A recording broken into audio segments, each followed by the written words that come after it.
મનને સુધારવું કઠિન છે, મનનો નિગ્રહ કરવો કઠિન છે. આપણે એવા સંયમી નથી કે મનનો નિગ્રહ કરી શકીએ.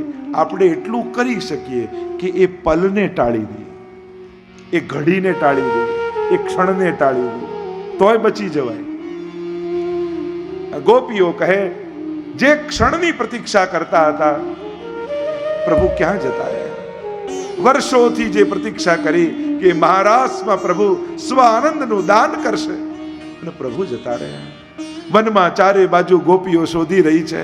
ચાલતા ચાલતા પ્રભુના ચરણ ચિહ્નો દેખાયા, અંકુશ ધ્વજ આદિના ચિહ્નો દેખાયા. અરે ઠાકોરજી અહીંથી પધાર્યા છે. પણ વિખરાયેલા ફૂલો દેખાયા. અરે કોઈ ગોપીને સાથે લઈ ગયા છે. અહીંયા એની વેણી ગૂંથી છે. હજી આગળ ગયા તો એક નિકુંજમાંથી રડવાનો સ્વર સંભળાયો. દોડતા દોડતા ગોપીઓ અંદર ગયા તો જે રાધા સહચરીને લઈ ગયા છે એમને પણ મદ આવ્યો, જો કોઈને સાથે ન લીધા ને મને સાથે લીધી. એમને પણ પ્રભુ મૂકી ગયા. પ્રલાપ કરતી કરતી ગોપીઓ વનમાં શોધી રહી છે પરમાત્માને. કહા ગયે હમારે નાથ? લતા પતા વૃક્ષોને પૂછે છે, હે અશોક, તું તો શોકને હરનારો છું, તે અમારા નાથને જોયા છે? ક્વચિત તુલસી કલ્યાણી, અરે તું તો પ્રભુની પ્રિયા છું, તે મારા નાથને જોયા છે? ચારે બાજુ ઉન્મત્ત થયેલી ગોપીઓ પ્રભુને શોધી રહી છે. કૃષ્ણ કૃષ્ણ કૃષ્ણ કરતા કૃષ્ણાવેશી થઈ ગઈ છે. શ્યામ શ્યામ રટતો હો શ્યામા શ્યામ ભઈ. પ્રભુની લીલાઓના અનુકરણ કરવા લાગી. કોઈ શકટ બને ને કોઈ સંકટ ભંજન કરે કૃષ્ણ બનીને, કોઈ પૂતના બને ને કોઈ પૂતનાનો ઉદ્ધાર કરે કૃષ્ણ બનીને. જે જે પ્રભુએ લીલાઓ કરી છે એ લીલાઓના અનુચિંતન અનુવર્તન કરવા લાગ્યા, એનું અનુકરણ કરવા લાગ્યા. પાછી રડવા લાગે, હા મારા નાથ અમને છોડીને જતા રહે. ક્યાં ગયા છે પ્રભુ? મારો શ્યામ મને જડતો નથી. અમારા પ્રાણ પ્રિય એવા પ્રભુ ક્યાં જતા રહ્યા? પ્રભુ આપ નહીં મળો તો પ્રાણોના ત્યાગ કરી દઈશું. આંખીને એસી ટેવ પડી, અમારી આંખોને આપને જોવાની આદત પડી છે. પ્રગટ થાઓ પ્રભુ. ચારે બાજુ ગોપીઓ ગોતી રહી છે, ક્યાંય દેખાતો નથી. અપલક નેત્ર શોધી રહી છે ચારે બાજુ, કહા ગયે હમારે પ્રભુ? અને જ્યારે કોઈ સાધન ન મળ્યું, કોઈનો સાથ ન મળ્યો, ત્યારે ગોપીઓ ભેગી મળીને યમુનાજીના તટ ઉપર આવી. અષ્ટાવિંશે હરિર ગાનમ સ્વભાવાદ અપરાધતઃ કૃતાવગ્ના ગોપિકાહી સ્તોત્રમ ચક્ર રીતિર્યતે. સુબોધનીજીમાં મહાપ્રભુજી કારિકા લખે છે, સુબોધનીજી અનુસાર 28મો અધ્યાય જે ગોપી ગીતના નામે ઓળખાય છે. કારણ કે કોઈ સાધન ન રહે ત્યારે ગુણગાન જ એકમાત્ર સાધન હોય છે. બે કારણ બતાવ્યા, સ્વભાવાદ અપરાધતઃ. વિરહીનો સ્વભાવ હોય છે, જેનો વિરહ થતો હોય એના ગુણગાન કરે, અને અપરાધતઃ જેનો અપરાધ કર્યો હોય એના ગુણગાન કરવા જોઈએ, ક્ષમા માંગવા. બધા જ ગોપીજનો ભેગા થયા. મહાપ્રભુજી તો 19 પ્રકારના ગોપીજનો સમજાવે છે. આ ગાનારા એક જ યુથ નથી, 19 યુથો છે.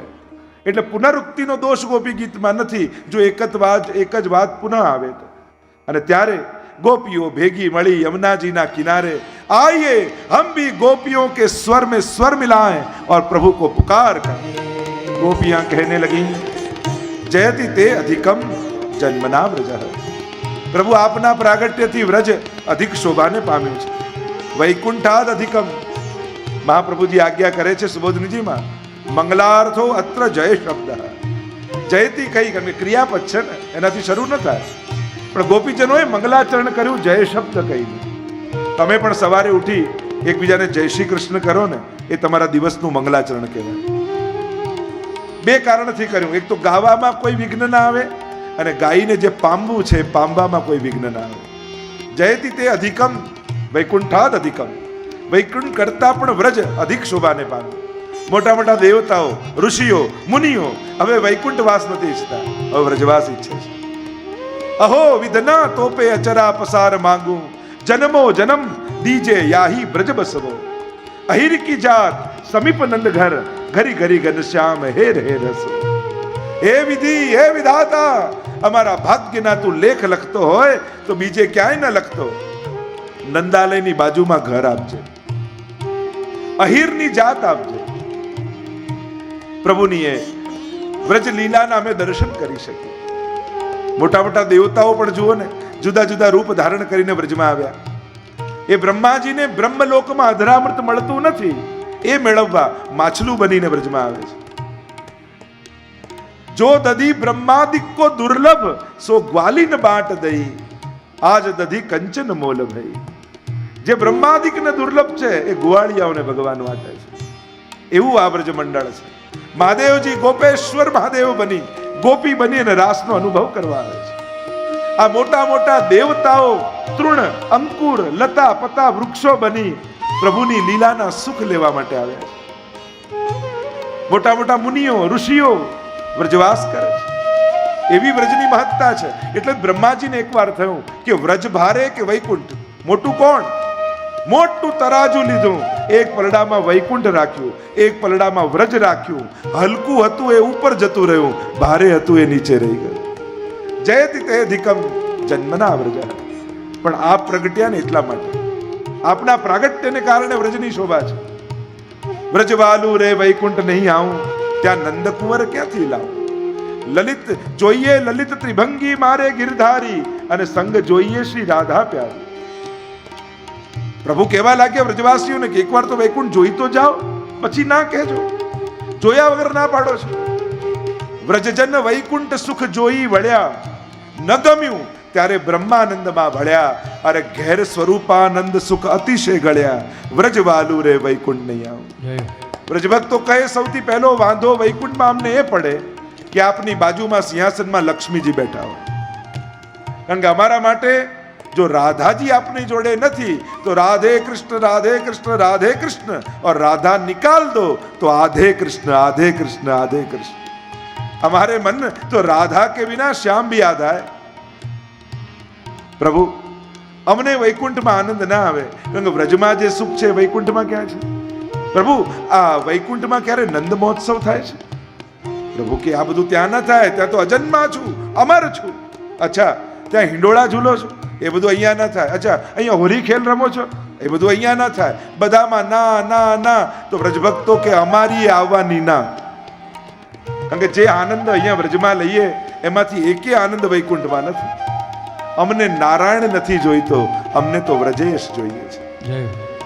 જે દુનિયાને નચાવે એવો પરમાત્મા અમને નથી જોઈતો, અમને તો શેષ મહેશ ગણેશ દિનેશ સુરેશ જારી નિરંતર ધ્યાવે. જાહી અનાદિ અખંડ અનંત અછેદ અભેદ સુવેદ બતાવે. નારદ સે સુખ જાહી રટે પછી હારી તોરી વિપાર ન પાવે. તાહી અહિર કી છોહરિયા છછિયા ભર છાછ પે નાચ નચાવે. ત્રિલોકનો નાથ ગોપીઓના આંગણે નાચતો હોય ને, અમારે તો એવો પરમાત્મા જોઈએ છે. જયતિ તે અધિકમ જન્મના વ્રજ. અને પ્રભુ જુઓ, વ્રજવાળા તો વૈકુંઠ નથી આવતા, પણ વૈકુંઠ વાળા વૈકુંઠ છોડી વ્રજમાં આવી જાય છે. શ્રયત ઇન્દિરા શશ્વદત્રહી. આ લક્ષ્મીજીને જુઓ, ત્યાં રાણી બનીને બેઠા છે વૈકુંઠમાં, પણ એ સિંહાસન છોડી દાસી બનીને સેવા કરવા વ્રજમાં આવી ગયા છે. આ તો પ્રમાણ છે. વૈકુંઠાદ અધિકમ જયતિ. વૈકુંઠ કરતા પણ વ્રજની શોભા અધિક છે. દૈત દૃશ્યતામ દીક્ષુતાવકા. પ્રભુ દૈત, હે દયાલુ, દીક્ષુતાવકા, અમે તમારા છીએ. આપને જોયા વગર જીવી શકાય એમ નથી. ત્વયી ધૃતાસ્વત્વામ વિચિન્વતે. તમારે કારણે જેણે પ્રાણોને ધારણ કર્યા છે એવા અમે આપને ચારે બાજુ શોધી રહ્યા છીએ. પ્રભુ પ્રગટ હો જાઈએ, દર્શન દીજીએ. આપને જોયા વગર જીવી નહીં શકાય. કણ કણમાં ઈશ્વર હશે, લોકો કહેતા હશે. પ્રગટ મળે સુખ થાય ગિરધર, પ્રગટ મળે સુખ થાય. દયારામભાઈ ગાય છે, અમને તો પ્રગટ જોઈએ, અમને તો આંખોથી દેખાય એવો ઈશ્વર જોઈએ, અમને તો કાનથી સંભળાય એવો ઈશ્વર જોઈએ, અમને તો જેનો હાથ પકડીને ખેંચીને લઈ જઈએ એવો ઈશ્વર જોઈએ, અમને તો જે પોતાના ચરણોથી અમારા આંગણામાં નાચે એવો ઈશ્વર અમને જોઈએ, અમને તો અમારી ઇન્દ્રિયોથી અનુભવાય એવો ઈશ્વર જોઈએ. કણ કણમાં હશે એ જ્ઞાનીઓ રાખે, અમને તો અમારી જોડે ફરનારો પરમાત્મા જોઈએ. પ્રભુ દયાલુ છો આપ. અમારી અંદર દોષ આવ્યો છે, અમે સ્વીકારીએ છીએ. મદ આવ્યો અમારી અંદર, પણ આપ કૃપાલુ છો, આપ દયાલુ છો. પ્રગટ થાવ, દર્શન આપો એમ કહેતા ગોપ. પ્રભુ આપે તો અમને ક્યારના મારી દીધા એમ જોવા જાવ તો. શરદ ઉદાસ એ સાધુ જાત સત. શરદ કાલ જ્યારે આવે વર્ષા ઋતુમાં બધા જ સરોવરના પાણી ડોળા થઈ જાય, પણ શરદ ઋતુ આવે ને તો બધી માટી બેસી જાય, નિર્મલ જલ બની જાય, અને એમાં સુંદર સુંદર લાલ લાલ કમળો ખીલે સરોવરમાં, અને એ કમળોની લાલીમાં કંઈક અલૌકિક હોય શરદ ઋતુમાં, અને એ લાલીમાને જેણે હરી લીધી છે એવા આપના નેત્રો, અને એ નેત્રોથી બાકી ચિતવન કરી આપ અમારી ઓર નિહારો ને ત્યારે અમને એમ લાગે કે આપ અમારો વધ કરી રહ્યા છો. પછી એ નેત્ર નેત્ર ન લાગે, એ આપની દ્રષ્ટિએ આપના બાણ લાગે. કમલ સી અખિયા લાલ તિહારી, 300 તક તક તીર ચલાવત બેંધત છતિયા અમારી. જાણે નેત્રોથી આ બાણ ચલાવી અમારા હૃદયને વીંધતા હોય ને એવું લાગે છે. હે સુરતનાથ, મહાપ્રભુજી આજ્ઞા કરે સુબોધનીમાં સુરતનાથ સંબોધન કર્યું. કારણ કે જે વસ્તુની આકાંક્ષા હોય ને એ વસ્તુનું સંબોધન કરીને પ્રભુને બોલાવાય. એટલે જ આપણે ત્યાં જે મનોરથ હોય એવી જય બોલીએ ને. દાનનો મનોરથ કર્યો હોય તો દાન બિહારી લાલ કી જય, ખેલનો મનોરથ કર્યો હોય તો હોરી કે રસિયા કી જય. જે મનમાં મનોરથ એવો સંબોધન, એવી જય ઘોષ. તો ગોપીઓએ સુરતનાથ પ્રભુને કહ્યા. સુબોધનીમાં મહાપ્રભુજી કહે, જો ધર્મ જોઈતો હોત તો ધર્મપાલક કહે, જો અર્થ જોઈતો હોત તો લક્ષ્મીપતિ કહે, મુક્તિ જોઈતી હોત તો મુકુંદ કહે, પણ ગોપીઓને તો પ્રેમ જોઈએ છે એટલે કહ્યું હે સુરતનાથ. અમે અશુલ્ક દાસિકા, બે અર્થ કર્યા, શુલ્ક દાસિકા અને અશુલ્ક દાસિકા. બિના મોલ કો ચહેરો સૂર કહા કહે દ્વિધ આદરો. અમારી તો કોઈ કિંમત નથી આપના વગર. આપણે જીવનમાં જે મેળવ્યું છે બધા મીંડાઓ જ છે, અને એકડો ભગવાન છે. આગળ એકડો લાગે તો દરેક મીંડાઓની કિંમત છે. એકડો હટી જાય તો ગુણાકાર વત્તાકાર ભાગાકાર કઈ બી કરો એ મીંડું ને મીંડું જ રહે. એટલે જીવનમાં જે ભેગું કર્યું બધા જ મીંડા, જો પ્રભુને સેવામાં ઉપયોગ થાય તો આગળ એકડો લાગ્યો એમ માનવું. અશુલ્ક દાસિકા, અમારી કોઈ કિંમત નથી. યા શુલ્ક દાસિકા, આપના માટે વેચાવા અમે તૈયાર છે. પ્રગટ થાઓ, દર્શન આપો, એમ કહેતા પ્રભુ પુકાર કરતા ગોપીઓ બોલે, આપે ક્યાં ક્યાંથી અમારી રક્ષા કરી છે. વિષ જલાપ્યા એ વિષવાળા જલથી, વ્યાલ રાક્ષસાત, સર્પ રાક્ષસોથી, વર્ષમાં ઋતાત વર્ષાથી પવનથી, બધેથી આપે અમને બચાવ્યા છે. તો હવે મારવા કેમ બેઠા છે? અને મારવા જતા તો એ સમય મરી જવા દેવા હતા. આપે અમને બચાવ્યા એટલે અમને એમ ભરોસો થયો કે આપને અમારી જરૂરિયાત છે. અમે જીવી રહ્યા છીએ એ જ પ્રમાણ છે કે આપ અમને પ્રેમ કરો છો, નહીં તો અમારા પ્રાણ ક્યારનાય છોડી દીધા હોય.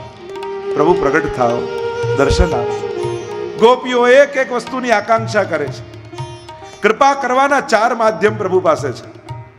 દ્રષ્ટિથી કૃપા કરે, હસ્તથી કૃપા કરે, મુખથી કૃપા કરે અને ચરણારવિંદથી કૃપા કરે. આ 4 માધ્યમથી પ્રભુ કૃપા કરે છે ભક્ત ઉપર. અને ગોપીઓ એક એક વસ્તુની યાચના કરે છે. પ્રભુ આપ કૃપાળુ છો, આપનું એક કરગ્રહમ, કરકમલ અમારા મસ્તક પર પધરાવો. શ્રી કરગ્રહમ જે લક્ષ્મીજીએ ગ્રહણ કર્યો છે એ કરકમલ અમારા માથે પધરાવો. કારણ કે આપનો કરકમલ એ નિર્ભયતાને આપનારો છે, અભયતાને આપનારો છે. સંસાર જેનાથી પોતાને સુરક્ષિત માને છે ને, અમને એનો જ ડર લાગે છે. આપણા જીવનમાં બધું ગોઠવાઈ જાય ને, બધું ધન ગોઠવાઈ ગયું, સજ્જનો ગોઠવાઈ ગયા, ઘર બંધાઈ ગયું, આપણને લાગે બસ હવે આપણે સેફ છીએ. અને ભક્તોને એનો જ ડર લાગે કે સંસાર આટલું અનુકૂળ થઈ ગયું, ક્યાંક મારું મન સંસારમાં ન જતું રહે.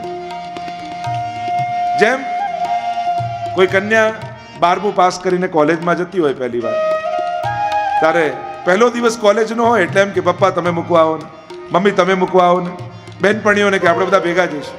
બધા હોય તો આપણને સુરક્ષા લાગે. પણ 1 વર્ષ કોલેજમાં થયો ને એને કોઈની જોડે પ્રેમ થઈ ગયો તો એને એમ થાય કે આજે પપ્પા ભેગા ના આવે તો સારું, આજે મમ્મી ભેગી ના આવે તો સારું. જે સુરક્ષા લાગતા હતા એ જ બંધન લાગવા માંડ્યા. એમ જ જ્યાં સુધી પ્રભુમાં પ્રેમ નથી પ્રગટ્યો ત્યાં સુધી સંસાર સુરક્ષા આપે. જ્યારે પ્રેમ થઈ જાય પછી તો આ જ બંધન લાગવા માંડે છે. પ્રભુ આપનો કરકમલ મસ્તક પર પધરાવો, અમે નિર્ભય બની જઈશું. એક એક વસ્તુની આકાંક્ષા ગોપીજનો કરે છે. પ્રભુ આપના એ ચરણારવિંદ જે નિર્ભયતાને આપનારા છે, જે પાપનું કર્ષણ કરનારા છે. પ્રણત દેહી નામ પાપ કર્ષણમ તૃણચરાનુગમ શ્રી નિકેતનમ. એવા આપના ચરણારવિંદ અમારા હૃદયમાં પધરાવો. પ્રભુ આપની એ મધુર વાણી અમને મોહિત કરે છે. પ્રભુ આપના જેવી જ એક બીજી વસ્તુ અમને મળી છે. પ્રભુ કે શું છે? મહાપ્રભુજી કહે એ જ 6 ગુણ ભગવાનની કથામાં પણ છે. ઐશ્વર્ય, વીર્ય, યશ, શ્રી, જ્ઞાન અને વૈરાગ્ય. આ 6 ભગ, જે 6 ભગ કહેવાય, ષડ ઐશ્વર્ય કહેવાય, એ કથામાં પણ બિરાજે છે.